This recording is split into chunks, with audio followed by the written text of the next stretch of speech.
اعوذ باللہ من الشیطان الرجیم بسم اللہ الرحمن الرحیم۔ عزیزان من، آج مئی 1980 کی 30 تاریخ ہے اور درس قرآن کریم کا آغاز سورہ فاطر کی آیت 24 سے ہو رہا ہے۔ 35/24 سابقہ آیات میں یہ کہا گیا تھا کہ تو کسی کو زبردستی بات سنا نہیں سکتا، بات اسی کے سننے میں آ سکتی ہے جو سننا چاہے۔ جو سننا ہی نہ چاہے اس تک بات تو پہنچائی تو جا سکتی ہے، لیکن تیرا فریضہ نہیں ہے کہ تو اس کو سنا بھی دے، ہدایت پہ لے بھی آئے۔ ان انت الا نذیر، تو سفر زندگی میں کاروان انسانیت کو راستے کے خطرات سے آگاہ کرنے والا ہے۔ اب اس کے بعد اس کا سننا نہ سننا، اس کے مطابق عمل کرنا نہ کرنا، یہ ان کا کام ہے، تمہاری ذمہ داری نہیں ہے۔ انا ارسلناک بالحق بشیرا و نذیر، بشیر و نذیر ہے رسول۔ تو ان ہدایات کے مطابق چلو گے، اس کا نتیجہ خوشگوار ہوگا، اس کی خلاف ورزی کرو گے تباہ ہو جاؤ گے۔ تمہارا کام تو یہ بتا دینا ہے ان لوگوں کو، زبردستی اس راستے پہ چلا دینا نہیں ہے۔ اور یہ چیز بھی کوئی نئی نہیں ہے کہ تو پہلی بار آیا ہے دنیا میں، انسانوں نے اس سے پہلے کسی ایسے نذیر اور بشیر کو دیکھا نہیں۔ وَإِن مِّنْ أُمَّةٍ إِلَّا خَلَا فِيهَا نَذِيرٌ، کوئی بھی قوم ایسی نہیں گزری کہ جس میں ہم نے اپنے رسول کو نہ بھیجا ہو اور اس نے انہیں خطرات سے آگاہ نہ کیا ہو۔ یہ موضوع اور ہے اور کسی دوسرے وقت میں تفصیل بیان کروں گا اس کی۔ یہ نہایت ضروری ہے کہ جب کسی سے باز پرس کی جائے کہ تم نے ایسا کیوں نہیں کیا، تمہیں اس کی سزا ملے گی، تو یہ لازمی ہے کہ پہلے اس کو بتا دیا جائے کہ اگر ایسا تم کرو گے تو یہ جرم ہوگا اور اس کی سزا ہوگی۔ اور اگر اسے یہ بتایا نہ جائے تو پھر اس سے مواخذہ نہیں کیا جا سکتا۔ دو چیزیں ضروری ہیں، ایک تو اس میں یہ سمجھنے کی صلاحیت ہو کہ یہ کیا کہہ رہا، اور دوسرے یہ کہ اس تک وہ بات پہنچا دی گئی ہو کہ اس کے خلاف کرو گے تو یہ ہوگا۔ یہ دو شرطیں پوری ہوتی ہیں تو پھر مواخذہ ہوتا ہے، پھر اس کے بعد نتائج مرتب ہوتے ہیں۔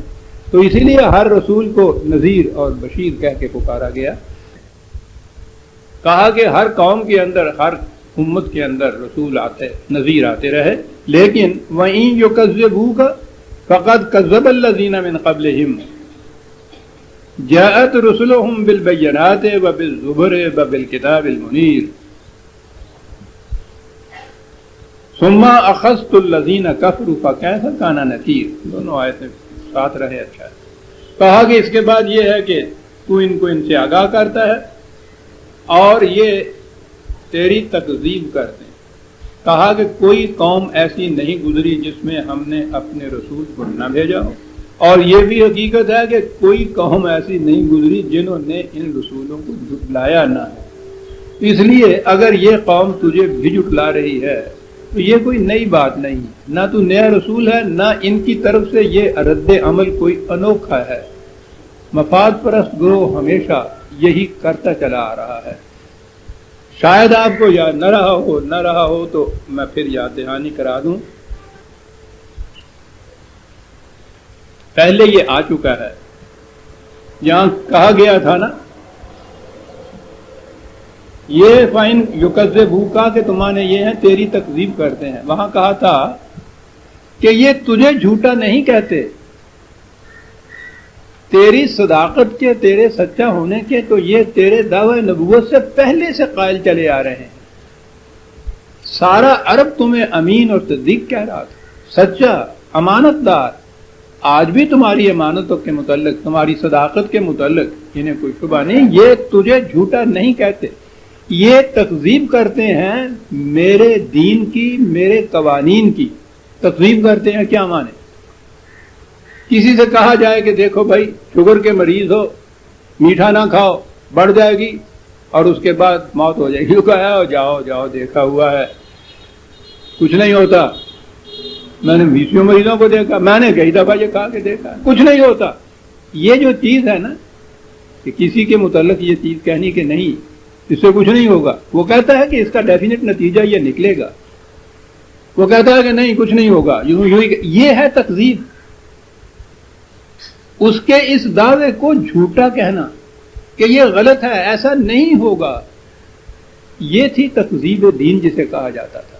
وہ اس کہنے والے رسول کو جھوٹا نہیں کہتے تھے، کہتے یہ تھے کہ تم جو کہتے ہو کہ خدا کے اس قانون کی خلاف ورزی ہے، تم پہ تباہی آ جائے گی، یہ غلط ہے، ایسا نہیں ہوگا، ہم پہ تباہی نہیں آئے گی، ہم نے انتظامات کر رکھے ہیں۔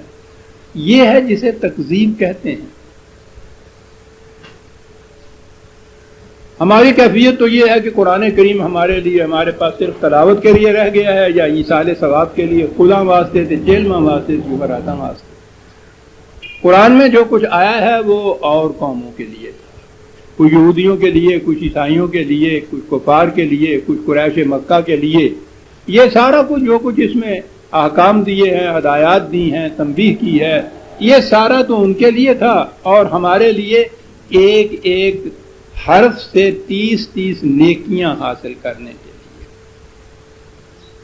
الف لام میم وہ لکھا ہے تفسیروں میں کہ یہ پڑھیے، تو کہا کہ یہ ایک حرف نہیں ہے، 3 ہیں الف لام میم، اس لیے حساب کی روح سے 30 نیکیاں۔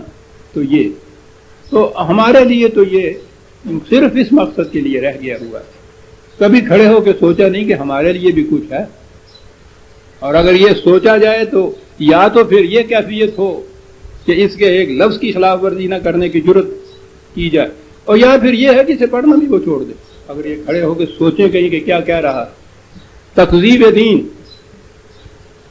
ہمارے نزدیک یہ آیتیں بے شمار مقامات پر یہ آیتیں آئی، سابقہ کے لیے تھی، پہلی قوموں کے لیے تھی، قریش کے لیے تھی، حضور کے زمانے کے مخاطبین کے لیے تھی، اس کے بعد یہ سارا قصہ ختم ہو گیا اور قرآن رہ گیا ہمارے لیے تلاوت کو، یہ باتیں انہی کے لیے رہ گئی۔ تکذیب دین وہ کیا کرتے تھے، ہم کرتے ہیں تکذیب۔ تکذیب کیا مانے؟ رسول کی رسالت پہ ایمان، قرآن کے من جانب اللہ ہونے پر ایمان۔ ایمان کے معنی یعنی دعویٰ یہ کہ ہم مانتے ہیں کہ یہ ہے، اور اس میں اگر یہ کہا جائے کہ ظالم کی کھیتی پنپ نہیں سکتی، وہ تباہ ہو کے رہتی ہے وہ قوم، تو یہ بات جو تھی نا یہ اصل میں قریش کے لیے کہی گئی تھی، یعنی ہمارے لیے نہیں۔ یہ اس کے بعد زبان سے نہ بھی کہا جائے کہ ظلم کا انجام تباہی ہوتا ہے، عملاً وہ ظلم کی روش اختیار کیے چلے جائیں، اس کے معنی یہ ہے کہ ہم دین کی تکذیب کر رہے ہیں۔ الدین کہہ رہا ہے انہ لا یفلح الظالم، کہ یہ ایک حقیقت ہے، واضح یاد رکھو کہ کبھی بھی ظلم پنپ نہیں سکتا، وہ کامیاب نہیں آخر الامر ہوتا۔ کچھ وقت کے لیے وہ اپنے دعوے اور اپنا تحکم جتاتا ہے، لیکن آخر الامر تباہی ہے اس کے لیے۔ وہ یہ کہتا ہے ہم ظلم پہ ظلم کیے چلے جاتے ہیں، یہ کیا بات ہوئی؟ تو یہ بات ہے نا، ہم کہتے ہیں کہ نہیں صاحب یہ یوں ہی بات ہے، اصل میں جو کہہ دیا اس نے کچھ نہیں ہوتا ہوا تھا، ہمیں پتا ہے اس کا۔ اسے کہتے ہیں تکذیب دین، یعنی ماننا اسے کہ ہاں صاحب ہے یہ خدا کا کلام، انکار نہیں ہے، کفر نہیں اس سے کہا، لیکن عملاً یہ ثابت کرنا کہ جو کچھ یہ کہہ رہا ہے یہ ٹھیک نہیں، صحیح نہیں، غلط ہے۔ یہ تکذیب دین، کھڑے ہو کے کبھی سوچیں ہم تو سمجھ میں آئے کہ قرآن کریم نے جہاں جہاں تکذیب کے لیے کہا ہے، کیا وہ آیات ہم پہ ہی منطبق نہیں ہوتی؟ بہت سے مقامات چھوڑ دیجئے، ایک پوری سورت ہے، 107 نمبر سورت کا ہے، الماعون اسے کہا جاتا ہے۔ ارأیت الذی یکذب بالدین، بات تو سیدھی، اگر یہ کفار کے متعلق ہوتی کہ جو مانتے ہی نہیں تھے تو یہ نہ کہا جاتا کہ تو نے اس شخص کے یا ان لوگوں کی حالت پہ غور کیا ہے جو الدین کی تکذیب کرتے ہیں، وہ تو الدین سے انکار کرتے تھے، ان کے متعلق تو کفار کہا جائے گا کہ کیا تم نے ان کو دیکھا کہ جو الدین سے انکار کرتے ہیں، کفر کر برتتے ہیں؟ یہ نہیں کہا. الدین کی تکذیب کرتے ہیں تو کیا مانے ہوئے کہ الدین کو لفظاً تو مانتے ہیں وہ، عملاً اس کی تکذیب کرتے ہیں، جھٹلاتے ہیں کہ یہ جو کہتا ہے ایسا کرنے سے یہ ہوگا، یہ ایسی بات نہیں ہے. غور کیجیے عزیزان من کہ کیا ہم ہی مخاطب نہیں ہیں کہ مانتے ہیں اس قرآن کو کہ یہ خدا کی کتاب ہے، الدین خدا کا دیا ہوا دین ہے، ہم الحمدللہ اس پر قائم ہیں، اور تکذیب کرتے ہیں اس کی کہ اس نے جو کہا ہے کہ اس سے تباہی آئے گی اور ہم وہ کیے چلے جا رہے ہیں. تو اس کے یہ معنی ہے نا کہ ہم عملاً اس کی تکذیب کرتے ہیں کہ نہیں جھوٹ کہتے ہو تم. ارایت الذی یکذب بالدین، ارایت عربی زبان والے جانتے ہیں یہ وہاں بولا جاتا ہے جہاں محسوس طور پہ ایک چیز سامنے نظر آ جائے، نظری اعتقادی ذہنی تصوراتی نہ ہو کہ ہم ذہن میں تصور کر لیں. ہم تو یہ تصور کرتے ہیں نا کہ نہیں یہ ہم پنپ رہے ہیں، ہم خوشحال ہو رہے ہیں.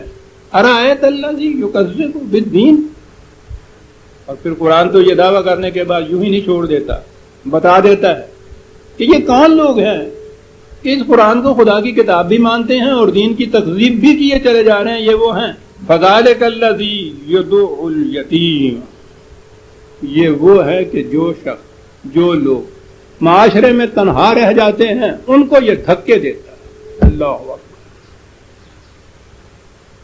دین کی تکذیب کرنے والے دیکھتے یہ ہے کہ پارٹی کس کی بڑی، جتھا کس کا زیادہ، میجورٹی کن لوگوں کی، ان کا تو صاف. اور جو یتیم کے زمانے ہم نے کر لینا جس کے ماں باپ مر گئے ہوئے ہیں، صرف وہ یتیم ہم نے کہہ دیا، اور ان کو بھی جس طرح دھکے دیے جاتے ہیں ہمارے سامنے ہے. لیکن عربی زبان میں یتیم کے معنی صرف وہی نہیں جس کے ماں باپ مر، ہر وہ جو تنہا رہ جائے. وہ تو میں کئی دفعہ بتا چکا ہوں کہ ہم تو سارے کے سارے اس معاشرے کے اندر یتیم ہیں. ہر شخص کی مصیبت تنہا اس کی مصیبت. کوئی اگر کسی طرح اس کی کچھ مدد بھی کرتا ہے تو اتنا بڑا احسان اس کے سر کے اوپر رکھ دیتا ہے کہ اس سے وہ مصیبت جھیل لینا اس کے لیے زیادہ آسان تھا بنسبت اس احسان سے. یہ میرے ہی ذہن کی تفہیم نہیں ہے کہ میں نے کہا کہ پورے معاشرہ کے اندر رہتے ہوئے ہر ایک ہم میں سے یتیم. قرآن نے کہا ہے یتیمن ذا مقربہ، اتنے معاشرے میں دوسروں کے قریب ہوتے ہوئے تنہا. کیا بات ہے قرآن کی عزیزان ایمان. یہ اصطلاح جو ہے یتیمن ذا مقربہ کہیں اور نہیں ملے گی. شاید آپ کو یاد ہوگا میں نے بتایا تھا کہ یہ چیز امریکہ کے دو مصنف تھے جنہوں نے کتاب لکھی تھی ایک، وہاں کے معاشرے کے متعلق. ہم اپنے ذہن میں کہتے ہیں کہ وہ معاشرہ جو ہے اس میں تو آپس میں بڑا کوآپریشن ہوتا ہے، تعاون ہوتا ہے، ہمدردیاں ہوتی ہیں. وہ اس معاشرے کے متعلق کتاب لکھی. کتاب میں کیا تھا اس کو چھوڑ دیجیے، اس کا ٹائٹل بتا رہا ہے کہ وہ کتاب میں کیا تھا. وہ اپنے معاشرے کے متعلق کہتا ہے دی لونلی کراؤڈ. ترجمہ ہے یتیمن ذا مقربہ کا، دا لونلی کراؤڈ، ہجوم جس میں ہر فرد اپنے آپ کو تنہا محسوس کرتا ہے. وہاں تو پھر بھی ہمیں نظر آتا ہے کہ کچھ لوگ کسی دوسرے کی مدد کرتے ہیں، خواہ کسی جہت سے صحیح. میں سمجھتا ہوں جیسے ہم یتیم ہیں اس کا تو شاید ہی کہیں اور مثال نہیں. یتیمن ذا مقربہ، اتنی بستی دنیا کے اندر، اتنے بڑے ہجوم کے اندر، اتنی بڑی آبادی کے اندر ہر فرد اپنے آپ کو تنہا محسوس کر رہا ہے. فضال تقریب دین، جرم ملادہ فرمائیے عزیزان مان، جرم ملادہ فرمائیے. تقریب دین جرت ہے یہ کہ دین کو یہ بھی ذہن زبان سے یہ ماننا کہ یہ خدا کی کتاب، یہ خدا کا ارشاد، یہ اس کا دیا ہوا دین. زبان سے کہہ جاتے ہیں کافر نہیں ہیں ہم، مکذب ہیں، تکذیب کرتے ہیں کہ نہیں کچھ نہیں ہوتا. فذلک الذی یدعو الیتیم ولا یحض علی طعام المسکین، جس کا چلتا ہوا کاروبار رک کے رہ جائے، جس کی گاڑی کہیں رک جائے، بیچارے کی حرکت اس کے اندر نہ رہے، چلنے کی ہمت اس کے اندر نہ رہے، اس کی روزی کے لیے نہ خود انتظام کرتے ہیں نہ دوسروں سے کہتے ہیں کہ اس کا انتظام کرنا چاہیے. تقریب دین. کہا اپنے آپ کو یہ فریب کس طرح دے دیتے کہ نہیں صاحب یہ ہمارے لیے نہیں ہے، ہم تو دین کی تکذیب نہیں کرتے، کہا نمازیں پڑھتے رہتے۔ قرآن ہے عزیزان من، قرآن ہے۔ تکذیب کرنے والوں کے متعلق تو کہا ہی تھا، کہا فویل للمصلین الذین ہم عن صلاتہم ساہون، تباہی ہے ان نمازیوں کے لیے جو نماز کا مقصد، غرض اور غائط جو ہے اس کو پس پش ڈالے ہوئے ہیں، اس پہ نگاہ ہی نہیں ان کی کہ اس کا مقصد کیا تھا صلاۃ کا، صلاۃ کس چیز کو سمجھے ہوئے ہیں۔ الذین ہم یراؤن، جو چیزیں یوں نظر آتی ہیں نا، اٹھنا بیٹھنا ہاتھ باندھنا نیت کرنا، یہ کہتا ہے بس اس کا نام انہوں نے صلاۃ رکھ چھڑا ہے، اور جس مقصد کے لیے یہ صلاۃ ہم نے فرض قرار دی تھی اس کو انہوں نے بھلا چھوڑا۔ تباہی ہے ان نمازیوں کے لیے، للمصلین، تکذیب دین کون کرتا ہے، یہ ہے عنوان۔ صلاۃ کا انہوں نے ایک غائب بتائی تھی، اور کچھ نہیں تو تنہا عن الفحشاء والمنکر سے جی، کہ نماز تو ہر قسم کی برائیاں اور بے حیائیاں جو ہیں ان کو دور کر دیتی ہے۔ کہا ان کو دیکھیے یہ کیا ہے مصلی، مطمئن ہیں کاہے سے، وہ جو فارمل حرکتیں ہوتی ہیں اس کے اندر، محض یہ دیکھنے کی چیز جو ہے اس کی ادائیگی کے بعد سمجھ لیتے ہیں کہ ہم نے فریضہ خدابندی پورا کر دیا، لیکن نہ یتیموں کی پرورش، نہ مسکین کی مدد، نماز میں اپنے آپ کو فریب دے دینا کہ اس کا نام ہے صلاۃ، وہ ہم نے پورا کر دیا۔ کہیں جا کے مسجد میں دیکھیے ان لوگوں کے یہاں سے تیری نماز نہیں ہوئی، آپ کو کیسے پتا چل گیا نہیں ہوئی؟ وہاں سے آ گئی چٹ آپ کے پاس کہ اس کی ہو گئی ہے، اس کی نہیں ہوئی۔ کیسے نہیں ہوئی؟ تمہارے پاؤں کے درمیان اتنا فاصلہ نہیں تھا، بس اتنا فاصلہ ہو جائے تو نماز ہو گئی، اتنا نہیں ہے تو نماز نہیں۔ یراؤن، جو چیزیں مرئی طور پہ دیکھ رہے ہیں سامنے، یہ حرکتیں یا یہ فاصلے، یہاں ہاتھ باندھو پھر سینے کے اوپر ہاتھ باندھو تو حنفیوں کے نزدیک نہیں ہوئی، نیچے ہاتھ باندھو تو اہل حدیث کے نزدیک نہیں ہوئی، یہ باندھو اہل حدیث کے نزدیک ہو گئی۔ یعنی اندازہ لگائیے معیار، ہو گئی اور نہ ہو گئی کا۔ ہم یراؤن، کہ جو چیزیں یوں سامنے نظر آتی ہیں صرف وہ معیار انہوں نے کام رکھا۔ عزیز امان، قرآن ہے یہ تو کہیں جانے نہیں دیتا، بھاگنے ہی نہیں دیتا۔ آپ کو اب معلوم ہوا کہ یہ قرآن ناظرہ پہ جو زور دیا جاتا ہے کہ بغیر معنی کے پڑھتے رہو ساری عمر، قرت، یہ قاری آپ کے جو ہے طائفوں کے اندر آتی ہے، گا گا کر بھی قرآن کو پڑھتے ہیں۔ تلاوت قرآن کریم اتنی ہوتی ہے، اتنی شدت سے، تاکہ یہ قرآن کے معانی کی طرف نہ قوم کہیں آ جائے۔ جس کو الف لام میم کہہ دینے سے 30 نیکیاں مل جائیں، اس کو کیا پڑی ہوئی ہے کہ یہ بات اس کے بعد پھر بیٹھا ہوا یہ بھی سوچے کہ الف لام میم کے معنی کیا ہیں، نیکیاں تو آ گئیں۔ ہم یراؤن، کہا یہ اتنے پہ مطمئن ہو جاتے ہیں کہ یہ جو حرکات نظر آتی ہیں وہ صحیح ہونی چاہیے تو نماز ہو گئی۔ اور کیفیت یہ ہے کہ وَيَمْنَعُونَ الْمَاعُونَ، وہ رزق کے جسے بہتے پانی کی طرح دواں رہنا چاہیے تھا کہ جس کو ضرورت ہے اس ندی میں سے لے لے، اس کے آگے بند لگا دیتے ہیں، اپنے لیے اس کو محفوظ کر لیتے ہیں۔ ارایت الذی یکذب بالدین، دین کی تکذیب کرنے والے، کہتا ہوں اس سے بڑا جرم کوئی اور نہیں ہو سکتا۔ معاذ اللہ، خدا کو جھٹلانا کہ نہیں تم غلط کہتے ہو، کہ اس کا نتیجہ تباہی ہوگا نہیں ہوگا، دیکھو ہم بتا دیں گے تمہیں۔ تکذیب دین عزیزان من اتنی بڑی چیز ہے۔ میں تو صرف ایک صورت آپ کے سامنے لایا ہوں، اگر اس موضوع پہ میں یہ چیزیں لاؤں، اگر آپ کوئی تحقیق یا سمجھنے کی چیز ہو تو تبویب القرآن جو میری ہے نا اس میں دیکھیے گا، سارے قرآن کے مقامات ایک عنوان کتابیں میں نے حوالے دے رکھے۔ تکذیب دین کون کرتا ہے، یہاں آپ نے دیکھ لیا کون کرتا ہے۔ اب یہ جو چیز ہمارے سامنے آئی، وہیں یکذبوک فقد کذب الذین من قبلہم، کہ اگر یہ جھٹلاتے ہیں تمہیں تو اس سے پیشتر یہ لوگ ایسا کرتے رہے تھے، پھر اس کا نتیجہ بھی انہوں نے دیکھ لیا تھا۔ ہم نے جب اس کی گرفت کی ہے تو انہوں نے دیکھ لیا، اور تم نے بھی دیکھ لیا۔ تاریخ کے اوراق سے پوچھو، ان بستیوں کے اجڑی ہوئی بستیوں کے کھنڈرات سے جا کے پوچھو، وہ بتائیں گے کہ پھر خدا کی گرفت کیسی ہوا کرتی ہے. یہ جو کہتے تھے کہ کچھ نہیں ہوتا ہمیں، دیکھو کیا ہوا ان کے ساتھ.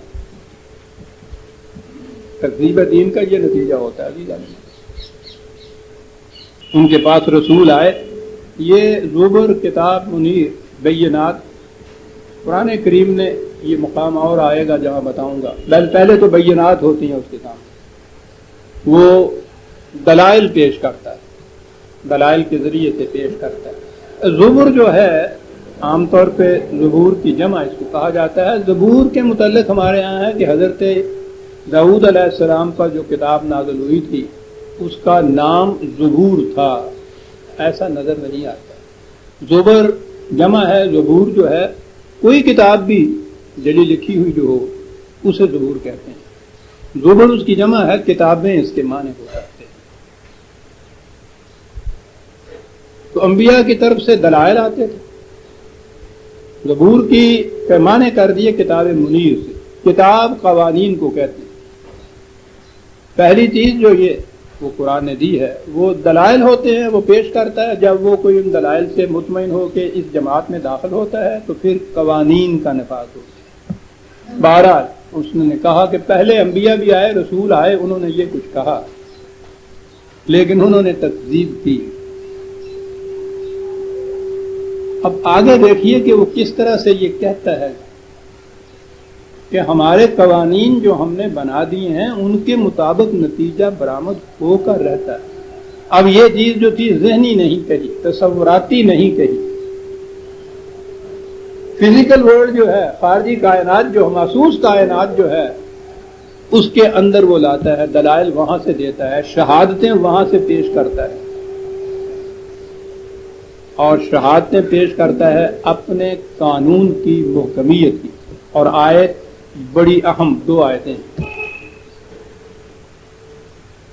کہا ذرا دیکھو خارجی کائنات کے اندر کہیں بھی ہمارے دین کی تکذیب ہو رہی ہے. جب سمندر سے کے پانی کے متعلق یہ دین ہے کہ سورج کی کرنیں اس پہ پڑیں گی تو اس حرارت سے وہ پانی بھاپ بن کر اوپر اٹھ جائے گا. کبھی تم نے دیکھا ہے کہ سمندر نے اس کی تکذیب کی ہو؟ سورج کی حرارت اس پہ پڑے اور وہ پانی بھاپ نہ بنے اور پھر وہ بھاپ دوسری ہوا سے ہلکا ہو، کبھی اس بھاپ نے تکذیب کی ہے؟ پھر وہ اوپر چلا جائے اور اس کے بعد جہاں بھی ایسا فضائی کرہ آئے جس میں ٹھنڈک ہو تو وہ بھاپ پھر پانی بن جائے اور وہ پانی ہوا سے بھاری ہو اور پھر وہ نیچے اتر آئے. کہا ان میں سے آپ دیکھتے ہیں اس پروسیس میں کسی نے بھی تکذیب کی ہے کہ نہیں تم غلط کہتے ہو کہ بھاپ پانی بن جائے گی تو نیچے اترے گی؟ ایسے نہیں ہو سکتا. وہ پانی کے قطرے رہیں، تکذیب کریں دین. دیکھتے ہیں تکذیب کیا ہوتی ہے. پھر کہا یہ ایسا نہیں ہوتا. الم تر ان اللہ انزل من السماء ماء فاخرجنا به ثمرات مختلفا الوانها. کیا باتیں ایسا دیکھتے ہو دین کی صداقت کیسے ہوتی ہے. پانی، بارش برستا ہے، پہلے تو زمین کی صلاحیت، ہر زمین پہ یکساں بارش ہوتی ہے. کوئی زمین ایسی بنجر ہوتی ہے کہ اس میں سے کچھ بھی نہیں اگتا. پانی میں اگانے کی صلاحیت تھی لیکن اس کے لیے ایک تعاون کی ضرورت تھی کہ زمین بھی نیچے صالح ہو جس میں اگنے کی صلاحیت ہو. تو خدا کی یہ وحی، اس کے قوانین، ابر رحمت، یہ تو برستا ہے پوری انسانیت کے اوپر. اب نیچے زمین کا فرق آ گیا سا. ہمارے جیسی زمین شور کے اوپر یہ برستا ہے تو اول تو کہیں اگتا ہی کچھ نہیں. یہ اگتا بھی ہے جو برسات جڑے پد بہڑے تو کھمبیاں اگدیاں ہے. اور اسی زمین صالح سے وہ کہتا ہے ثمرات مختلف الوان. کہا پھر یہ دیکھو تو صحیح، وہی پانی وہی زمین ہے، ذرا سے اس بیج کا فرق ہوتا ہے نا جسے ایمان کہا جاتا ہے. کس قدر مختلف قسم کے پھل، ذرائع ہیں، یہ ساری چیزیں اس میں سے اگتی چلی جاتی ہیں. یہ حصہ جو تھا یہ تو ایگریکلچر کے متعلق کہہ لیجیے، بایولوجی کے، زوالوجی کے متعلق کہہ لیجیے. میں اس لیے یہ کہہ رہا ہوں کہ ابھی بات آئی ہے کہ میں نے یہ کیوں کہا ہے کہ ایگریکلچر ہے، زراعت ہے، بایولوجی ہے، اس لیے کہ وہ تو ذکر ان چیزوں کا کرتا. اگلا ٹکڑا ہے وَمِنَ الْجِبَالِ جُدَدٌ بِيضٌ وَحُمُرٌ مُخْتَلِفٌ أَلْوَانُهَا وَغَرَابِيبُ سُودٌ. کہا ان کو چھوڑ دیجئے، یہ تو روزوں میں بارش برستی ہے، نظر آ جاتا ہے اگتا ہوا اس کے اندر سے. جاؤ پہاڑوں کی طرف، ان کی چٹانوں کو دیکھو. عزیزان من، ہم کیا دیکھیں؟ یہاں بھی جو اس سائنس کے طالب علم یا اس سائنس کو جاننے والے ہیں، پوچھو وہ پہاڑوں کی چٹانوں میں جا کے کیا کیا پڑھتے ہیں. ہمیں تو یوں ہی ایک چٹان سی نظر آتی ہے، اس میں مختلف طبقات ہوتے ہیں ان کے اندر. ان طبقات سے ان کی عمر کا پتہ چلتا ہے، ان کی خاصیتوں کا پتہ چلتا ہے. یہ ایک بہت بڑا علم ہے، معنی کا نہیں، بلکہ جو باہر کھڑی ہوئی چٹانیں ہوتی ہیں ان کے متعلق بڑی تحقیق ہوتی ہے.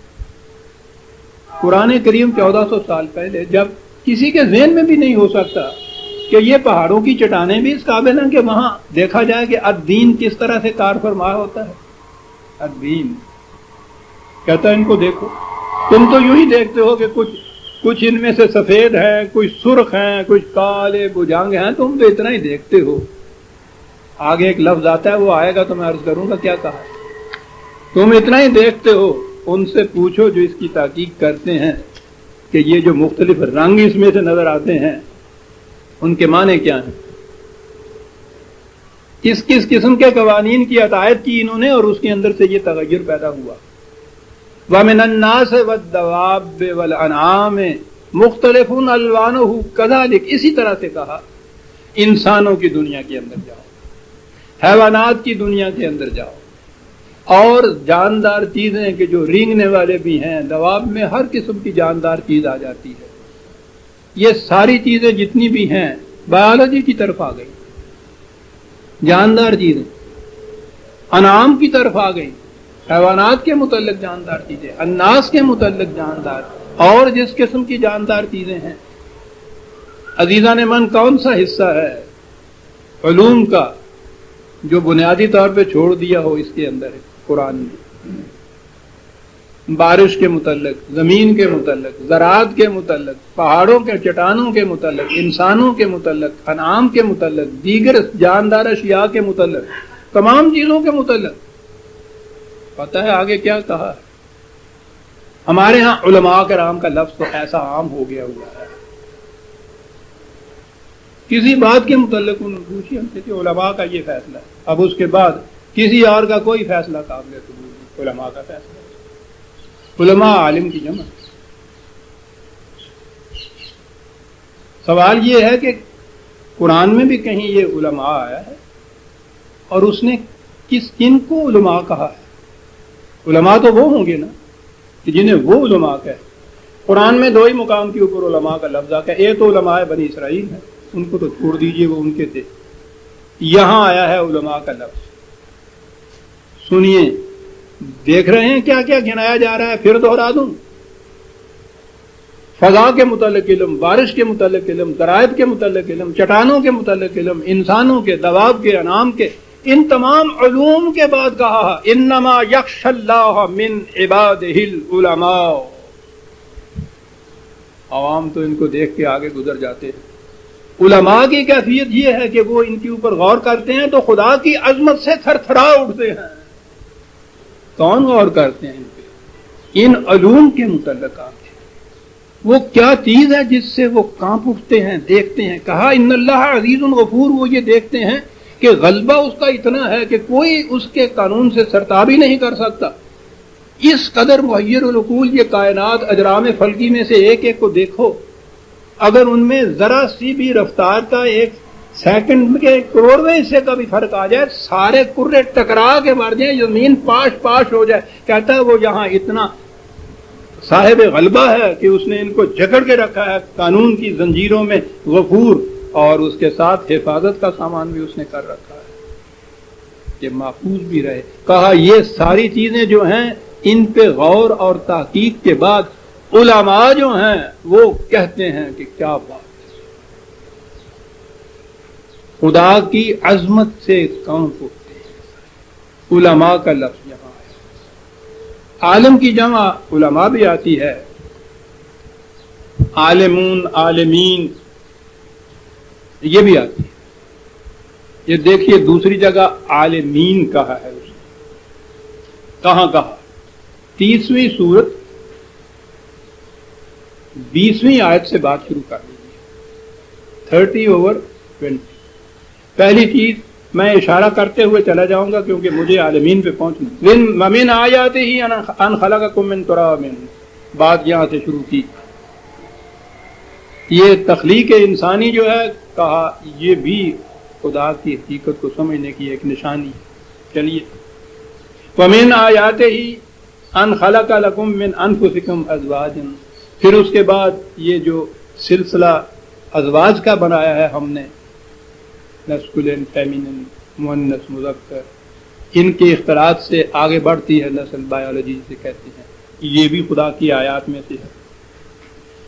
وَمِنْ آیَاتِهِ خَلْقُ السَّمَاوَاتِ وَالْأَرْضِ وَاخْتِلَافُ أَلْسِنَتِكُمْ وَأَلْوَانِكُمْ، اور پھر یہ بھی تخلیق ارض و سما، انسانوں کی دنیا میں زبانوں کا اور رنگوں کا اختلاف.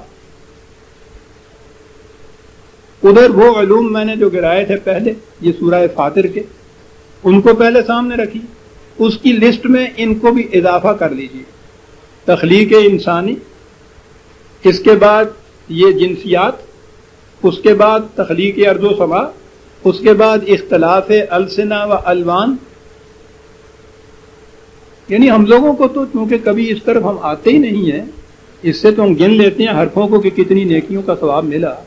ان سے پوچھو یہ اختلاف السنہ کے اوپر جو یورپ کے محققین نے تحقیق کی ہے کہ زبانوں کا اختلاف جو ہے وہ کتنی بڑی سائنس ہے اور کس طرح سے اختلاف ہوتا ہے.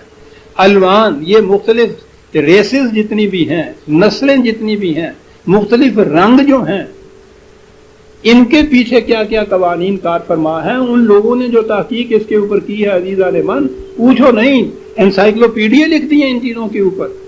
قرآن کہتا ہے کہ ان کے اندر بھی نشانیاں ہیں ہمارے حقیقت تک پہنچنے کی. اور آگے ہے ان فی ذالک لآیات للعالمین، ان میں تو عالم، وہی عالم کی جمع عالمین، علماء، ان کے لیے غور و فکر کی نشانیاں ہیں. انہیں کہا لقوم یتفکرون، جو قوم غور و فکر سے کام لیتی ہے. لقوم یعقلون، جو قوم عقل اور علم سے کام لیتی ہے. لقوم یسمعون، جو سماعت و بصارت سے کام لیتی ہے. یہ ہیں عالمین، یہ ہیں جن کو ان ہماری نشانیوں میں حقیقت نظر آتی ہے. عزیزان من، آپ غور کیجئے کہ علماء اور عالم جو قرآن نے کس کو پکارا ہے؟ آج کی زبان میں سائنٹسٹ اس کا ترجمہ نہیں، اور کیا ترجمہ ہوتا؟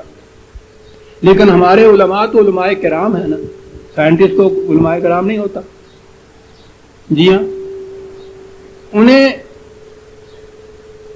پہلے ان کا علماء جو ہے نا، پہلے ان کی بات سن لیجیے. کوئی مسئلہ، کوئی معاملہ پیش ہو، بجائے اس کے کہ کہیں وہ صاحب علم کسی سے پوچھے، کسی سائنسدان سے پوچھیں، اس فن کا جو عالم ہے اس سے متعلق پوچھیں، وہ سب سے پہلے اپنے ہاں اپنے حجروں میں اسے لے جاتے ہیں. شریعت حقہ کا اس کے متعلق کیا فیصلہ ہے؟ حرام ہے یا حلال ہے؟ آج بہت بڑی ایک نعمت ہے، آنکھوں کا عطیہ دیتے ہیں مرنے والا. وہ آنکھ جس میں بینائی ہوتی، وہ فوراً ہی ایک طریقے سے اندھے کی آنکھ میں جو بینائی ختم ہو چکی وہاں لگا دیتے ہیں، وہ دیکھنے لگ جاتا ہے. میں کہتا ہوں اس سے بڑی خدا کی رحمت اور کیا ہوگی؟ اندھے نابینا دیکھنے لگ جائے اور اس کا کچھ نہ جائے. جو مر رہا ہے اس نے مرنے کے بعد آنکھ کیا کرنی؟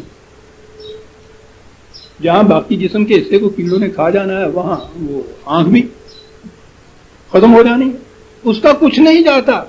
یہاں ایک اندھے کو بینائی مل جاتی ہے. عزیزان من، مجھ سے نہ پوچھو، قرآن سے پوچھو. وہ کہتا ہے کہ دیکھنے والا اور اندھا کبھی دونوں برابر نہیں ہو سکتے. وہ بینائی اس کو مل جاتی ہے. دنیا میں اس کی دھوم مچ گئی ہے اس علم کی. سب سے بڑا کافر ملک سیلون جو ہے انہوں نے اپنے ہاں بینک بنا رکھا ہے, آئی بینک. سب سے زیادہ ان کے ہاں وہ لوگ آئی اپنی ڈونیٹ کرتے ہیں. وہ مختلف دنیا کے علاقوں میں جہاں یہ بینک نہیں ہے, جہاں شریعت زیادہ زوردار ہے, وہ ان کو سپلائی کرتے ہیں. وہ وہاں سے آنکھ بھیجتے ہیں. یہاں وہ آنکھ بجائے اس کے کہ ڈاکٹر کے کلینک میں پہنچے, فتویٰ گاہ میں پہنچ جاتی ہے. ارشاد ہوتا ہے کہ یہ شریعت کی روح سے حرام ہے یہ آنکھ لگانا. یہ نابینا دیکھ کیوں جائے؟ شریعت کے مطابق تو وہ ہے نا کہ ہر دیکھنے والے کو اندھا کر دیا جائے. انہوں نے اندھا کیا ہوا ہے, ہم سب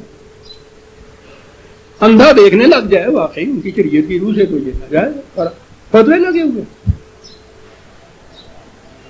یہ پرانے زمانے کے جو آپ کہیں گے دقیانوسی قسم کے علماء ہوں گے جنہوں نے فتوے دیے. نہیں صاحب, آپ کے یہاں کے لیٹسٹ ماڈرن مرحوم مودودی صاحب کا فتویٰ موجود ہے. وہ آنکھ ہی کو نہیں, وہ تو جامع صفات تھے نا. وہ کہتے ہیں ایک کا دل دوسرے میں داخل کر دینا, کسی کا کوئی جگر دوسرے میں. اب یہ آ رہی ہے سب چیزیں, سب آرام سب نہ جائے علماء. لیکن بات تو یہاں علماء کی ہو رہی ہے کہ پہلے ان کے ہاں جاتا ہے. جب یہ نیا نیا لاؤڈ سپیکر ایجاد ہوا تو یہ پہنچا ان کی فتویٰ گاہ میں. مفتی محمد شفیع مرحوم 2-4 سال ہوئے ان کا انتقال کراچی میں ہوا. تقسیم ہند سے پہلے کی بات ہے, سن 41 کی بات ہے, 40-41 کی. وہ دیوبند میں مفتی اعظم تھے. ان کے ہاں یہ بات پہنچی کہ لاؤڈ سپیکر کا استعمال شرعاً جائز ہے یا ناجائز. لاؤڈ سپیکر اب مفتی صاحب کے سامنے آیا, ان کی بات سمجھ میں نہ آئے کہ ہے کیا. بکرا ہوئے تو 10 دن بھی حلال ہے کہ حرام لاؤڈ سپیکر. کہنے لگے نہیں, میں تو جب تک تحقیق نہ کر لوں گا اس وقت تک اس کے متعلق فتویٰ نہیں دے سکتا. کہ بڑے ذمہ داری کا کام ہے صاحب, لاکھوں کروڑوں انسانوں کے ایمان کے متعلق معاملہ ہو رہا ہے, تو میری تو بڑی ذمہ داری عائد ہوتی ہے. بالکل ٹھیک ہے, بڑی خوشی ہے ہم کو کہ احساس ہوا. اب انہوں نے تحقیق شروع کی. انہوں نے ایک رسالہ لکھا, اس رسالے کا نام ہے البدائع المفیدہ فی حکم الصنائع الجدیدہ. جی, لاؤڈ سپیکر کے متعلق فیصلہ ہو رہا ہے. اسے جتنے بڑے لاؤڈ سپیکر میں جی جائے پڑھ کے دیکھیے, حرام جو سمجھ میں آ جائے آپ. یہ ہے اس رسالے کا نام. اس میں انہوں نے لکھا یہ ہے کہ بات میری سمجھ میں آ نہیں سکتی, میں نے اس کی تحقیق کی. اس تحقیق کے لیے ان کا خود لکھا ہوا, کہتے ہیں کہ میں نے اسے الیگزینڈر ہائی اسکول بھوپال کے سائنس ماسٹر مسٹر برج نندن لال صاحب کے پاس بات بھیجی. شریعت کا فیصلہ ہو رہا ہے اور سائنٹسٹ کتنا بڑا ہے. الیگزینڈر ہائی اسکول بھوپال کا سائنس ماسٹر, ہائی اسکول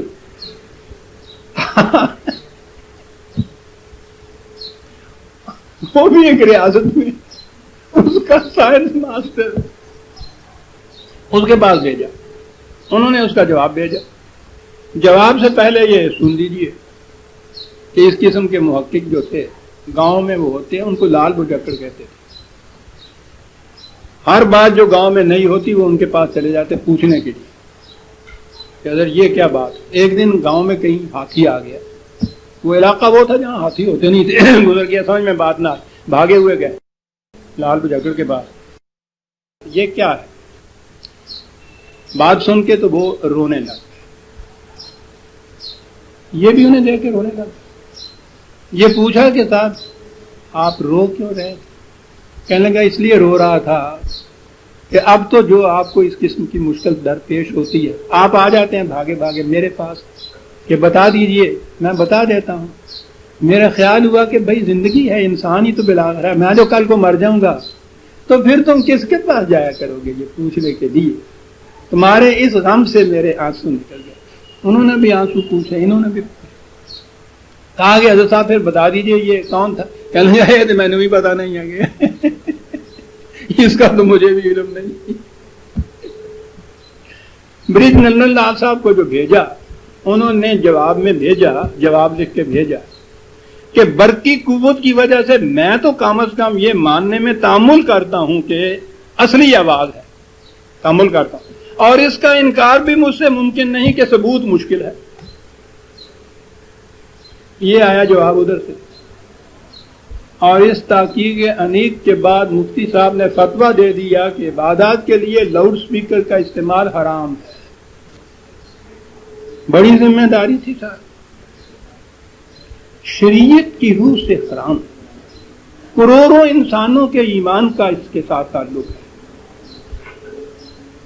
اگر وہ اس کے بعد اس کو استعمال وہاں کرتے ہیں تو شریعت حقہ سے سرکشی ہے نا. یہ اندازہ لگائیے، رکتے ہیں تو اتنی بڑی مفید چیز جو ہے اسے اپنے اوپر حرام قرار دے.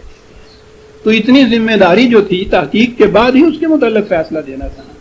یہ انہوں نے فیصلہ دے دیا. 40-41 کی بات ہے، کیونکہ 41 کے طلوع اسلام میں یہ سارا درج ہوا تھا.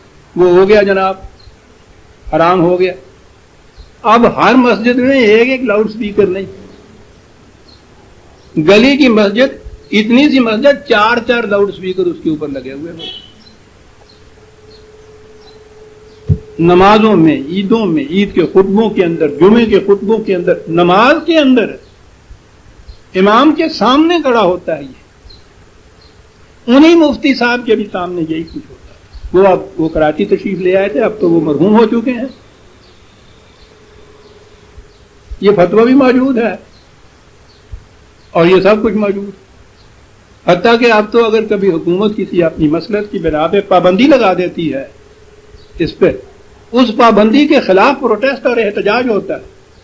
کسی نے مجھے بتایا تھا کہ کوئی مقدمہ چل رہا ہے کسی امام صاحب کی طرف سے کہ حکومت نے یہ جو پابندی لگائی کہ اذان اور خطبے کے سوا لاؤڈ سپیکر کا استعمال، اس پہ پابندی ہے، تو انہوں نے اس کے خلاف مقدمہ دائر کر دیا کہ یہ تبلیغ دین کے خلاف ہے، ہم نہیں مانتے. یعنی وہ یہاں تک وہ جو حرام تھا مفتی صاحب کے فتوے کی روح سے، وہ فتویٰ موجود ہے. اس کی کیفیت یہ ہے کہ اگر حکومت کسی مصلحت کی بنا پہ کبھی کہتی ہے کہ اس کا یوں استعمال حرام ہے تو اس کے خلاف وہ پروٹیسٹ کرتے ہیں کہ حرام ہے تو حلال ہے تو ہم جانتے ہیں، ہم کرتے ہیں، تو اسی اجماع میں لگ دیں. اسی کے متعلق انہیں کہہ رہے ہیں کہ تمہیں اس سے کیا. کوئی محمل نشین کیوں شاد یا ناشاد ہوتا ہے، وہ بارے کیس خود اٹھتا ہے، خود برباد ہوتا ہے. یہ علماء حضرات، آپ کو پتا ہے کہ علماء کیسے بنتے ہیں.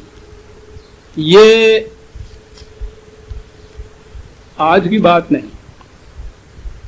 1972 میں ایک جائزہ لیا تھا. یہاں کے ایک حافظ نظر محمد صاحب ہیں، انہوں نے اسلامی دارالعلوموں کا اور مکتبوں کا، مدرسوں کا کچھ جائزہ لیا تھا. یہ 1972 کی بات ہے. کتاب اتنی موٹی انہوں نے شائع کی تھی، بڑی محنت کی ہے انہوں نے اس کو.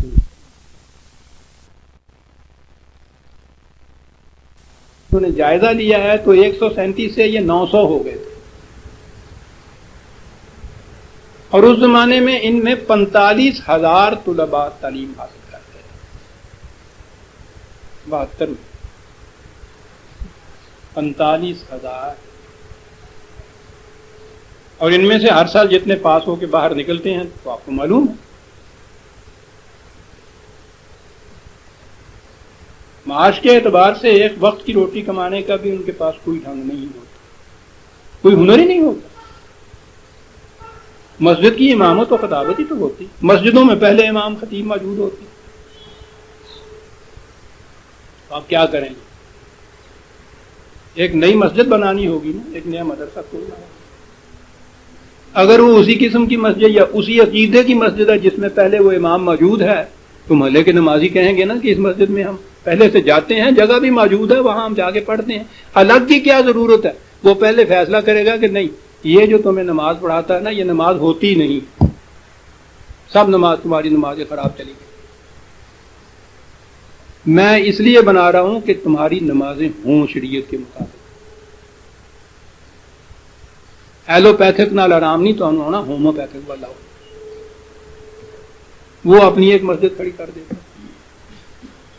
وہ جو ہر سال نکلتے چلے آتے ہیں اس میں غور کرنے کی چیز ہے عزیزہ نے من. مجھے ان کے خلاف کچھ بات نہیں، قوم کا یہ مسئلہ ہے.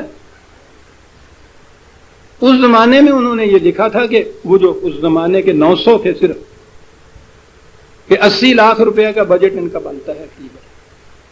اب آج دیکھ لیجئے کہ کیا صورت اس کی ہوتی. 9 سال کا کورس ہوتا ہے اس میں، عمر کا 9 سال کا حصہ. ان کے نصاب کو دیکھ لیجئے. پہلے تو پڑھایا کیا جاتا ہے صرف نحو، عروض، منطق، فلسفہ، علم کلام، حیات، ہندسہ، مناظرہ، اصول فقہ، فرائض، اور قرآن کریم آخری سال میں ایک بیضاوی کی تفسیر ہے سورہ بقرہ اس کی صرف 9 سال. اور اس کے بعد ان کو سند مل جاتی ہے اس چیز کی کہ اس امت پر جس چیز کو چاہے حرام قرار دے دیں، جسے چاہے حلال قرار دیں. علماء کے قرآن یہاں انہیں کہتا ہے انما یخشی اللہ من عبادہ العلماء ان اللہ عزیز غفور. یہ ہیں ان علوم کے جاننے والوں کو قرآن عالم کہہ رہا ہے. من میں تو نہیں کہہ رہا. یہ خدا کی عزیز ہونے کے، اس کے غفور ہونے کی علی وجہ البصیرت شہادت دیتے ہیں یہ لوگ. میں نے کہا تھا نا کہ وہ پیرس کا ڈاکٹر بوکیل، اس کی کتاب ذرا پڑھ کے دیکھیں کیا کر گیا وہ شخص غیر مسلم. اور یہ حضرات ہیں کہ یہ فتویٰ دیتے ہیں کہ یہ آنکھ ایک جو ہے دیکھنے والی، اس کو دوسرے کے پھر کی آنکھ میں لگا دینا یہ بھی نہ جائے. علماء ہاں یہ نہیں. ان الذین یتلون کتاب اللہ واقاموا الصلاۃ وانفقوا مما رزقناہم سرا وعلانیۃ یرجون تجارتا لن تبور.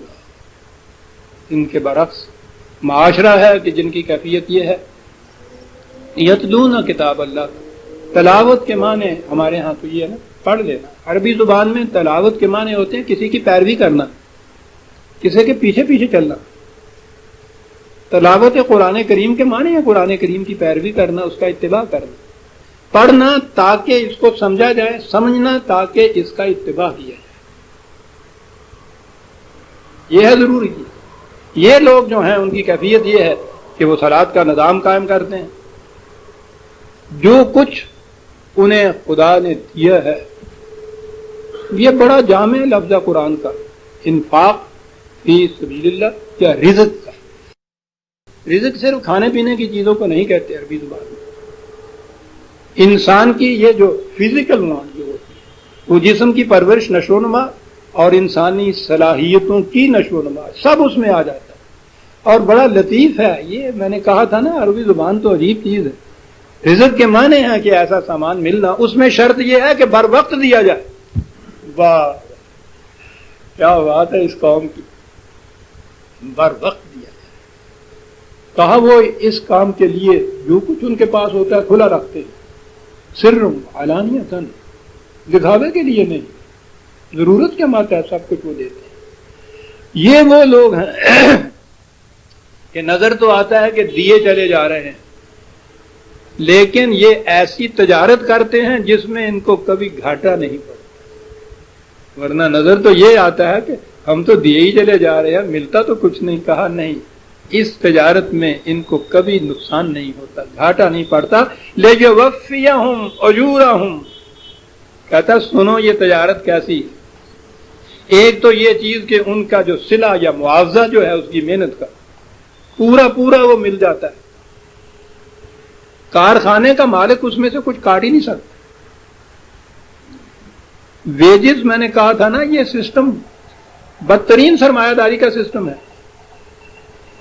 سپلائی اینڈ ڈیمانڈ ہے، مزدور زیادہ ہے، تمہیں مانگ کم ہے، وہ جس بھاؤ پہ بھی آپ دیکھیں گے وہ بیچارہ آ جائے گا مزدوری کرنے، وہ تو بھوکا ہے.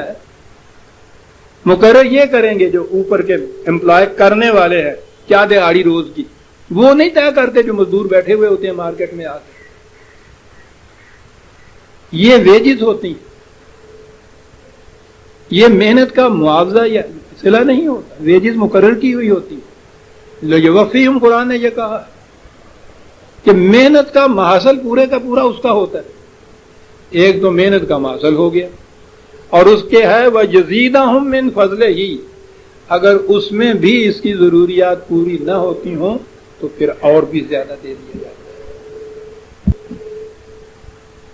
مقصد تو ضروریات زندگی پورا کرنے کا، اس کے ذمے کچھ کام لگائے، اس نے اپنی پوری محنت سے وہ کام سر انجام دی، اس سے کچھ پیدا ہوا ٹھیک ہے، ضرورت سے زیادہ ہے تو جو زیادہ ہے یہ خود ہی دے دے گا کہ اس کو دے دیجئے جس کی ضرورت پوری نہیں ہوتی، اس سے کم ہے وہ ہم اس کو دے دیں. قرآن کریم نے عزیزان ایمان عدل اور احسان کا حکم دیا ہے، فرض قرار دیا ہے. یامرکم بالعدل والاحسان، عدل تو یہی ہے کہ جو محنت کی ہے اس محنت کا محاصل جو اسے ملا ہے، یہ تو عدل ہے. لیکن اگر اس سے ضرورت پوری نہیں ہوتی تو احسان کے معنی ہیں جو کمی ہے اس کی وہ پورا کر دیا جائے.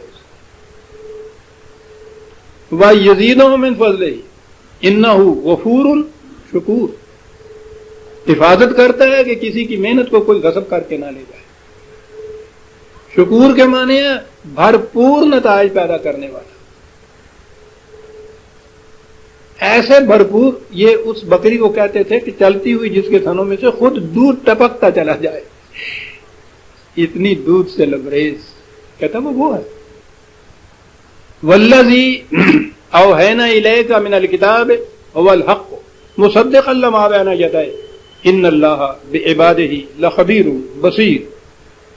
ہم جانتے ہیں انسانوں کو کس چیز کی ضرورت ہے، ہم دیکھتے ہیں ان کے احوال اور کیفیات کو، اس کے اعتبار سے ہم یہ ڈائریکشن، یہ ہدایات دیتے چلے جاتے ہیں. تیری طرف اس کو ہم نے وحی کے ذریعے سے پیدا کیا ہے. وحی کے سوا کوئی بھی نظام ایسا نہیں عزیزان ایمان جو پوری عالمگیر انسانیت کی ربوبیت کا ضامن بن سکے. پوری انسان اور انسان میں، ہر نظام انسان اور انسان میں فرق کرے گا، قوم اور قوم میں فرق کرے گا، پارٹی اور پارٹی میں فرق کرے گا، فرد اور فرد میں فرق کرے گا. رب العالمین جو ہے وہ تو وحی کے ذریعے نظام دے کر سکتا ہے. اس میں تو کفر اور ایمان کا بھی امتیاز نہیں ہے، دونوں میں فرق نہیں ہے. گنڈا سنگھ بھی اگر اپنی زمین کو زراعت کے قانون کے مطابق کاشت کے قابل بنا کے اس کی حفاظت کرتا ہے، اس کی زمین بھی اتنی فصل دیتی ہے جتنی عبداللہ کی زمین فصل دیتی ہے. ربوبیت عالمینی. کفر اور ایمان کا تو فرق کس رزق کی تقسیم میں جا کے پڑتا ہے. وہ کس مقصد کے لیے اس کو صرف کرتا ہے، یہ کس مقصد کے لیے اسے صرف کرتا ہے. یہ وحی کے ذریعے سے ہم نے یہ ہدایات دی. وہی وہ ہے کہ جو ہم کہتے ہیں اس کو سچا کر کے دکھانے والی نظام. اس سے پہلے بھی ہم نے یہی چیزیں وحی کے ذریعے سے انبیاء کو دی تھی، ان کی قوموں نے ان کو سچا کر کے نہیں دکھایا. ہم تمہیں یہ دے رہے ہیں کہ ان دعاوی کو سچا کر کے دکھاؤ. مصدقن کے معنی ہوتا ہے سچا کر کے دکھانا، ورنہ بڑا اعتراض پڑتا ہے، اور اعتراض ہمارے ہاں یہ پہلے اعتراض اٹھاتے ہیں پھر جواب نہیں بن پڑتا. کہتے ہیں یہ کہ قرآن تصدیق کرتا ہے سابقہ کتابوں کی. قرآن خود سابقہ کتابوں کو محرف کہتا ہے کہ وہ تو تعریف والی کتاب ہے، تعریف شدہ ہے، ان میں کوئی کتاب بھی اپنی اصلی شکل میں نہیں ہے. تو ایک طرف وہ ان کتابوں کے متعلق یہ کہتا ہے، دوسری طرف ان کی تصدیق بھی کرتا ہے. مصدق کے معنی ہوتا ہے سچ کر کے دکھانے والا. ان کتابوں میں بھی یہ وعدے کیے گئے، ان کی امتوں نے پھر سچ کر کے نہ دکھایا. ہم نے دیا اس لیے کہ سچ کر کے دکھاؤ. اوحینا الیک، رسول اللہ صلی اللہ علیہ وسلم کی طرف یہ وحی کی. تو اب رسول اللہ صلی اللہ علیہ وسلم کے بعد پھر قصہ یہ ختم ہو گیا؟ کہا نہیں. عزیزان ایمان دیکھیے ہماری ذمہ داری کیا آتی ہے. ثم اورثنا الکتاب الذین نصطفینا من عبادنا فمنهم ظالم لنفسہ ومنهم مقتصد ومنهم سابق بالخیرات باذن اللہ ذلک هو الفضل الکریم. رسول کے بعد قرآن کریم میں یہ تھا کہ یہ نہ سمجھ لینا وما محمد الا رسول قد خلت من قبلہ افئن مات او قتل انقلبتم علی اعقابکم، رسول بھی بالآخر ایک بشر ہے، ہر انسان کی طرح ایک دن اس نے بھی مرنا ہے۔ اگر کل کو یہ مر جائے یا قتل کر دیا جائے تو تم یہ سمجھو گے کہ دین تو اس کی شخصیت کے ساتھ وابستہ تھا، وہ نہیں رہا، دین ختم ہو گیا، تو کیا تم یہ سمجھ لو گے اس کے بعد تو نبی بھی دوسرا نہیں آنا، اور تم سمجھ لو کہ دین اس کے بعد ختم ہو گیا؟ تو بس بھائی یہ 23 سال کے بعد قصہ ختم، قیامت تک نہ کوئی رسول آنا ہے نہ دین کا قیام ہونا ہے، تو بس معاملہ ختم ہو گیا۔ کہنے لگے قطعاً نہیں، دین کے نظام کو رسول کی ذات کے ساتھ تعلق نہیں تھا، اس نے بھی قائم کیا، چلایا، اس کے بعد اس کی امت جو ہے، اس کے متبعین جو ہیں وہ چلائیں۔ اور قرآن نے کہا کہ رسول کے بعد اے رسول تیری طرف تو ہم نے وحی کیا، تو وحی تو رسول کی طرف ہوئی ہے، وحی بعد میں نہیں ہوئی۔ اس کتاب کا وارث بنا دیا ہم نے اس امت کو۔ بہت بڑا لفظ ان کے لیے بھی ہے، اصطفینا من عبادنا، اپنے بندوں میں سے جنہیں ہم نے منتخب کر دیا، اصطفینا، بہت بڑا لفظ۔ نبی اکرم صلی اللہ علیہ وسلم کے متعلق ہم مصطفیٰ کہتے ہیں نا، وہ یہی سے لفظ، برگزیدہ، انتخاب کیا ہوا، چن لیا ہوا کسی مقصد کے لیے، تو وہ تو ذات اشرف تھی۔ یہاں پوری امت کے متعلق جنہیں وارث کتاب بنایا گیا ہے، ریزا رحمان وارث بنایا ہے کتاب کا اس امت کو، اور اس امت کو چنا گیا ہے اس مقصد کے لیے، منتخب کیا گیا ہے۔ وَكَذَلِكَ جَعَلْنَاكُمْ أُمَّةً وَسَطًا لِتَكُونُوا شُهَدَاءَ عَلَى النَّاسِ، ہم نے تمہیں ایک بین الاقوامی قوم بنایا ہے تاکہ تم تمام اقوام عالم کے اعمال پہ نگرانی کرو کہ کون زیادہ حق و عدالت سے ادھر ادھر بھٹک رہا۔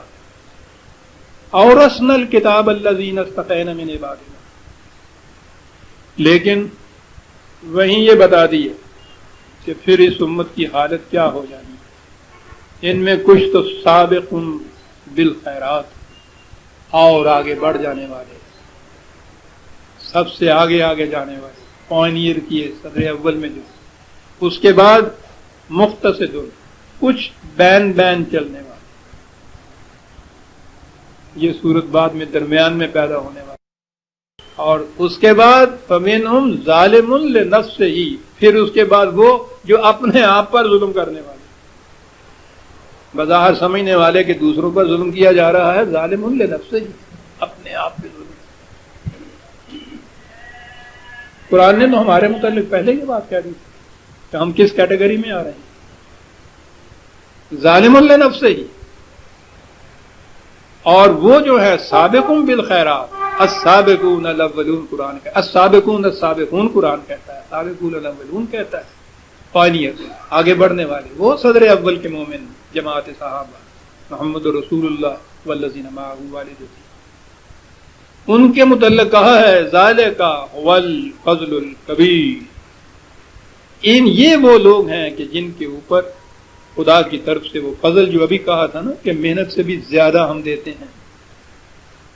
دوسری جگہ ہے کہ وہاں جنت کے متعلق کہ وہاں ہر چیز تمہاری خواہشات اور آرزوؤں کے مطابق ہوگی، اور اس کے بعد ہے ولدینا مزید، ہم اس سے بھی زیادہ دیں گے۔ تو بات یہ پیدا ہوئی کہ اگر کسی کی آرزو کے مطابق سب کچھ مل جائے تو اس کے بعد اور زیادہ کیا؟ ہمارے تو منتہا یہ ہے نا ہمارا کہ ہماری آرزو پوری ہو جائے، اس سے بعد تو باقی کچھ نہیں بچتا۔ تو یہ وہاں تھا کہ پھر اور زیادہ کیا؟ کہا کہ تمہارا محدود دماغ، تمہارا محدود دل، تمہارے محدود تقاضے، تمہاری محدود آرزویں، تم تو مانگ ہی نہ سکتے، تمہارا پیالہ ہی چھوٹا ہے، ہماری بخشش کے پیالے بڑے زیادہ ہیں۔ ہاں، تمہاری آرزو سے بھی زیادہ، کیونکہ تمہاری آرزو بڑی محدود ہوگی، ہم جانتے ہیں۔ بچے کی آرزو وہ تو اتنے کھلونے سے بہل جاتا ہے، ہم اس کے لیے لاتے ہیں نا کہ جوتا بھی اور بوٹ بھی اور کپڑا بھی اور پھر اور چیزیں نشو و نما کی، اس کی آرزو تو کھلونے سے پوری ہو جاتی۔ تو کہا تم اور تمہاری آرزویں تو بڑی محدود ہیں، ہمیں پتا ہے تمہیں اور کس کس چیز کی ضرورت ہے، ہم وہ بھی دیتے ہیں۔ اور جہاں آرزوئیں کچلی جائیں، یا تو پیدا ہی نہ ہوں، اور پیدا اگر ہوں تو ناپختہ رہ جائیں اور اس کے بعد ختم ہو جائیں. یہ کس قسم کی ربوبیت ہے؟ فضل الکبیر. جنات عدن يدخلونها يحلون فيها من أساور من ذهب واللؤلؤ واللباسهم فيها حرير. میں نے عرض کیا تھا قرآن کریم میں اگر آخرت کی جنت ہے تو اس کا بیان سارا تمثیلی ہے، سمبولکل، میٹافوریکل، استعارات کے ذریعے سے سمجھایا گیا ہے، کیونکہ اس دنیا کی زندگی کے متعلق ہم اپنے شعور کی موجودہ سطح پر کچھ سمجھ نہیں سکتے. وہ فزیکل نہیں ہے ہماری طرح، مثال کے ذریعے ہی سمجھایا جا سکتا ہے. لیکن وہ جنت تو اس زندگی میں، اس دنیا کے اندر بھی شروع ہو جاتی ہے. یہ جو قرآن نے اپنا نظام بتایا ہے وہ نظام ایک جنت کا نظام ہے. اس نظام کے اندر جس زمانے میں نزول قرآن ہوا، عربوں کے سامنے ایران کی سلطنت ان کی تہذیب تھی. جیسے آج کل ہم تہذیب فرنگ کو اپنا معیار بنائے ہوئے ہوتے ہیں نا، وہاں کی ہر شے ہمارے نزدیک کچھ معیار یا منتہا یا معراج ہوتی ہے. وہ عربوں کے نزدیک ایران کی تھی، اور وہ تہذیب بھی ہزاروں سالوں کے اوپر منتہا کی ہوئی تہذیب تھی. عجیب و غریب چیزیں ان کے ہاں آ گئی. ان کے ذہنوں میں وہ نقشہ تھا. ہم دیکھتے یہ ہیں کہ ایک تو صحرا میں زندگی بسر کرنے والے عرب، پہلی چیز ان کے ہاں تو پانی، صاف شفاف پانی، ٹھنڈا میٹھا پانی. ہم آپ کیا جانیں اس پانی کی قدر. 1400 سال پہلے کا عرب نہیں. آپ نے بھی شاید خبر پڑی ہو، ابھی 2 ہفتے گزرے، سعودی عربیہ اور یہ ممالک جتنے بھی عرب کے، جن میں پگھلا ہوا سونا اگل رہی ہے زمین میں، دریا بہ رہے ہیں سونے کے، ساری دنیا کو خرید سکتے ہیں. آپ کو پتہ وہاں ضرورت کیا ہے؟ وہ پینے کا پانی امپورٹ کرتے ہیں یورپ سے. پینے کا پانی، ان کے ہاں پینے کا پانی نہیں ہے. اتنا جتنی آبادی بڑھ گئی ان کو وہاں سے پانی منگانا پڑتا ہے. چنانچہ ہمیں تو پوچھے نہیں نا کس قدر ہم مستغنی واقع ہوئے. ہم نے آفر کر دیا کہ صاحب وہاں سے جو منگاتے ہو وہ 4 پیسے سانو دیا کرو، اور سارا ہڑ دا پانی اسی بخش دیا کریں گے. سانو سمجھ ہی نہیں آؤں بھی اس پانی نو کریے کی، اور موج ہوگی ساڑی سے. انہوں نے آفر کر دیا کہ صاحب ہم سے منگائیے. پتہ نہیں انہوں نے کی جواب دیا. ان کو یہ تو پتا ہے نا کہ یہاں سے جو چیز بھی منگائی ہے بکس کھولنے کے بعد وہ نہیں نکلی جو انہوں نے سیمپل بھیجا. تو اگر پانی بھی تم نے ایسا بھیج دیا ہم کہ بعد میں ہمیں کہنا پڑے کہ ساقی نے کچھ ملا نہ دیا ہو شراب، تو اس باب میں میرا خیال ہے کچھ محتاط سے ہوں گے، کیونکہ پانی کا تعلق تو زندگی سے ہوتا ہے. میں کہہ یہ رہا تھا کہ عربوں کے نزدیک پانی آج بھی اتنا قیمتی ہے. اب بات سمجھ میں آئی جو یہ جنت کے متعلق کہا ہے.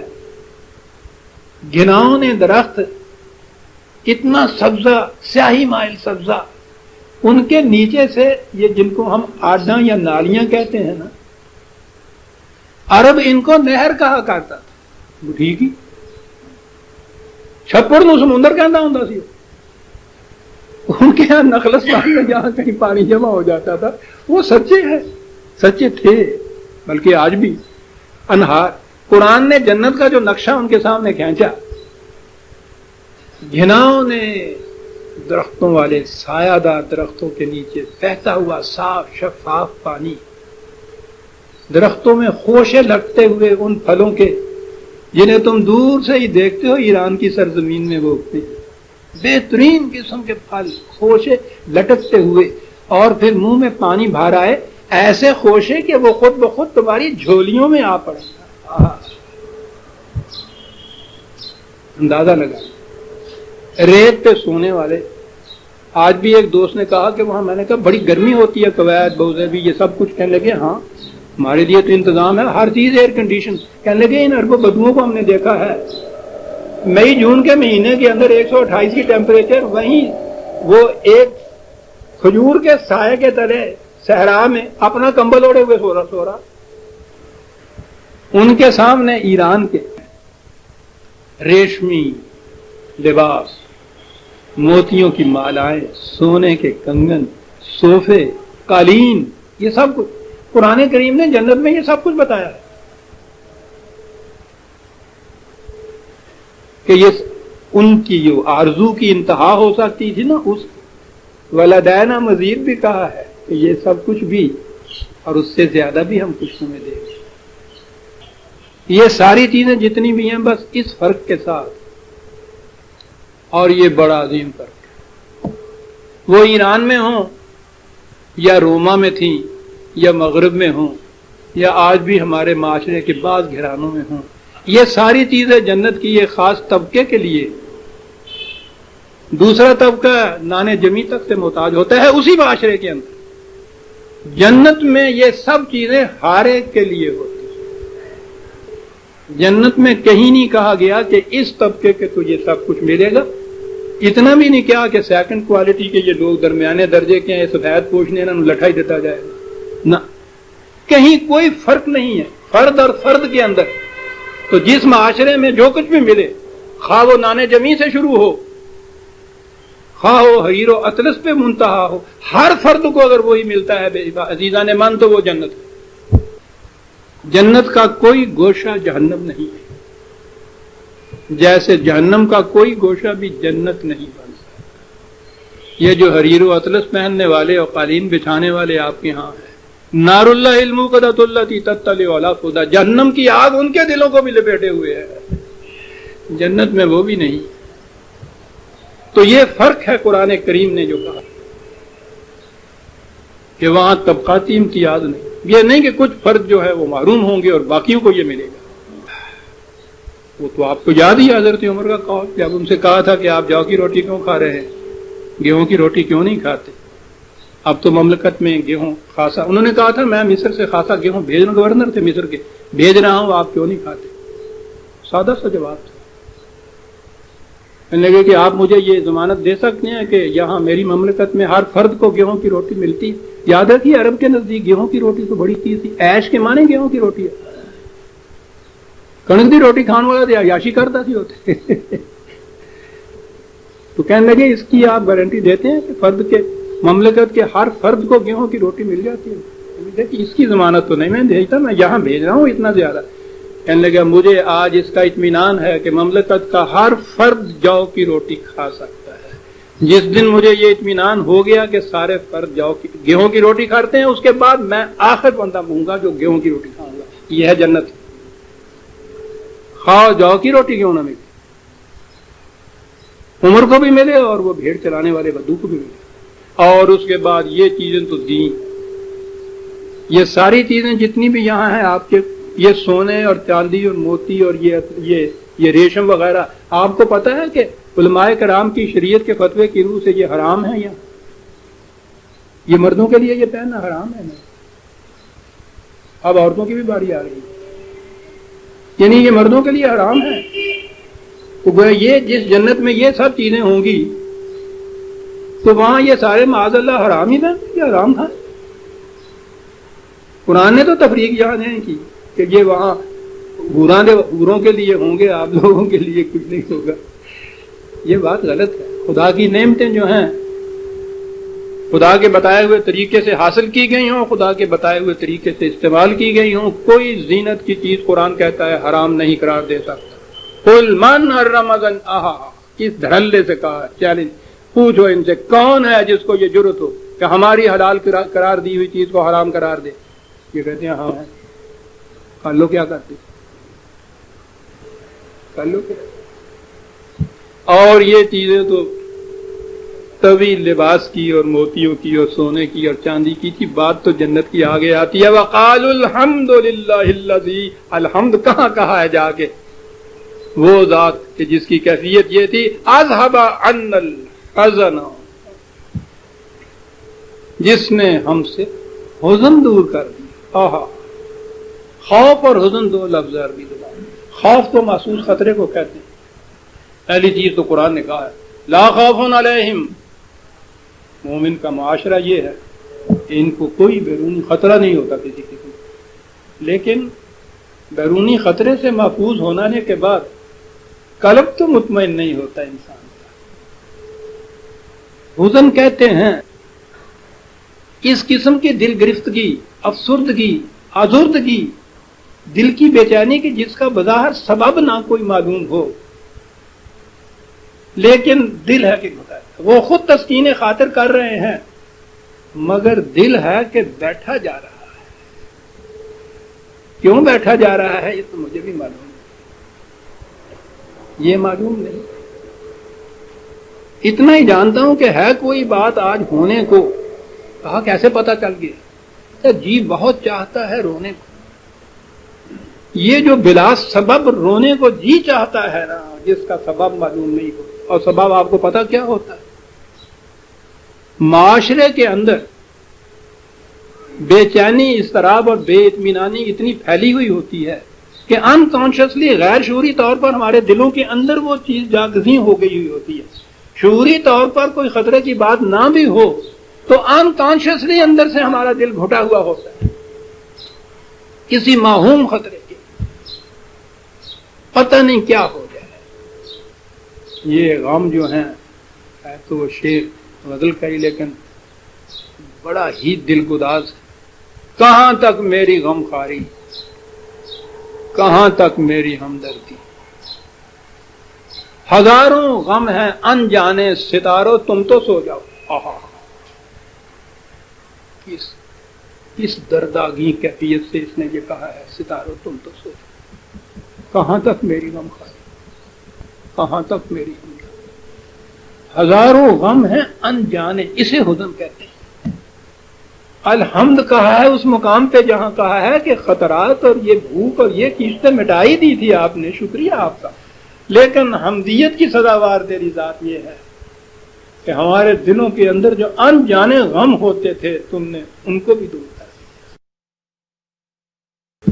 دیا۔ یہ جنت ہے عزیزان، ان ربنا لغفور شکور للذی احلنا دار المقامۃ من فضلہ لا یمسنا فیہا نصب ولا یمسنا فیہا لغوب۔ یہ حزن دور کرنے والا رب غفور، حفاظت کا سامان ہم پہنچانے والا، خطرات سے مامون، غفور، شکور، بھرپور نتائج دینے والا محنتوں، کسی کی محنت غصب نہیں ہوتی، سلب نہیں ہوتی، شکور ہے وہ ذات کہ جس نے ہمیں دار الاقامہ، یہاں لفظ ٹھہرنے کے لیے ایک ایسا مقام دیا، محفوظ بھی ہے، شکور بھی ہے۔ خدا کے فضل سے کوئی ایسا مقام مل جانا عزیزان من جہاں انسانوں کو یا اس امت کو یا قوم کو حفاظت نصیب ہو جائے، اللہ نے اس کو بھی اپنا فضل قرار دیا۔ یہ بہت بڑا فضل تھا ہم پہ جو پاکستان کا خطہ زمین ہمیں مل گیا تھا، دار المقامہ تھا صرف یہ۔ پوچھو ہندوستان میں رہ جانے والے مسلمانوں پہ کیا بیت رہی ہے آج۔ اس کے بعد یہ اس خطہ زمین کو ہم جنت بنا لیتے یا جہنم بنا لیتے، یہ تو ہمارے ہاتھوں کی بات ہے۔ وہ بنی بنائی ہوئی جنت بنا بنایا ہوا جہنم نہیں دیتا، دار المقامہ تو دے دیتا ہے۔ اب دار المقامہ من فضل ہی، ہماری کسی کاریگری کا نتیجہ نہیں تھا۔ ایک مرد مومن تھا جس نے اس کا تصور کیا خدا کے قانون کے راستے، ایک دوسرا مرد مومن تھا کہ جس نے اس تصور کو ایک عملاً خطہ زمین حاصل کر کے ہمیں دے دیا۔ یہ سارا من فضل ہی ہوا۔ ایک جسے چیچی کہتے ہیں، چھنگلی کے قطرہ خون بہائے بغیر اتنی بڑی مملکت، تاریخ میں اس کی مثال نہیں ملتی عزیزان من، تاریخ میں مثال نہیں ملتی۔ اس مقصد کے لیے کوئی ایک فرد ایک دن کے لیے جیل میں نہیں گیا تھا۔ یہ جو یہاں ہمارے یہاں پنجاب میں اس زمانے میں یہ ہوا تھا وہ تو یہاں کا لوکل تھا، ایک پالیٹکس کا قصہ، ورنہ اس تاریخ پاکستان کے لیے قائد اعظم کی طرف سے جو اسکیم ایک فرد نہیں ہے، اس کے بغیر اتنی بڑی مملکت من فضل ہی دار المقامہ قرآن نے کہا، لیکن اس کا جو اس دار المقامہ کو جو جنت بنایا جاتا ہے اس جنت کے اندر آگے پھر اس جنت کی دو خصوصیات بتائیں. لا یمسنا فیہا نصب لا یمسنا فیہا لغوب. کیا بات ہے عربی زبان کی. نصب لغوب. نصب ان کہتے ہیں جگر پاش مشقتوں کے بعد کچھ حاصل ہو. محنت تو اور چیز ہے، مشقت اور چیز ہے، جس سے کلیجہ شک ہو جاتا ہے. کہا اس میں سے سامان رزق حاصل کرنے کے لیے بھی جگر پاش مشقتیں نہیں. عزیزان من، پورا پاکستان یا پورا مغربی پاکستان تو چھوڑ دیجئے، یہ خطہ جس کے اندر ہم بستے ہیں جسے پنجاب کہتے ہیں، کسی دن بیٹھ کے سوچئے گا کہ کیا کیا کچھ نہیں اس خطے کے اندر سے میسر آتا. نصب نہیں اس کے لیے، جگر پاش مشقت، محنت کرنی پڑتی ہے. اور اگلی بات یہ تو فزیکل ہے نا، لیبر، جسمانی مشقت. ولا یمسنا فیہا لغوب. لغوب کہتے ہیں ذہنی نفسیاتی تکان. کیا بات ہے قرآن کی. نہ فزیکل ایگزرشن اتنی کہ جو جگر پاش ہو جائے،